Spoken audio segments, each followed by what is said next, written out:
దశాబ్దాల పాటు బీహార్ను ఏలిన లూలు ప్రసాద్ యాదవ్, నితీష్ కుమార్ల సాంప్రదాయ రాజకీయ శకం ముగింపు దశకు చేరుకుంది. ఇటీవల బంకీపూర్ ఉప ఎన్నిక ఫలితాలు ప్రాంతీయ పార్టీల పునాదులను కదిలించాయి. గత 30 ఏళ్లుగా నడిచిన మండల్ వర్సెస్ కమండల్ సమీకరణాలు ఇకపై సాగవని ఈ ఫలితాలు స్పష్టం చేశాయి. ఈ క్రమంలో అధికార బీజేపీకి ప్రశాంత్ కిషోర్ సారథ్యంలోని జన్ సురాజ్ ప్రధాన ప్రత్యామ్నాయంగా ఎదుగుతోంది.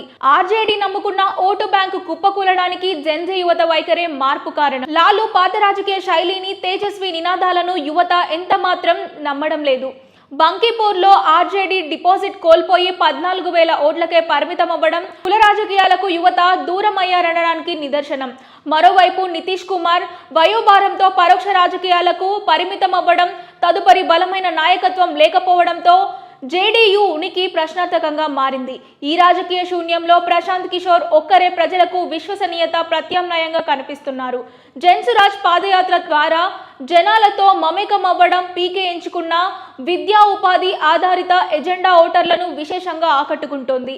లాలు వారసత్వ రాజకీయం, నితీష్ అవకాశవాద రాజకీయం ముగిసి ప్రశాంత్ కిషోర్ సరికొత్త విజన్తో రావడం బీహార్ రాజకీయాల్లో ఒక శుభ పరిణామంగా భావిస్తున్నారు.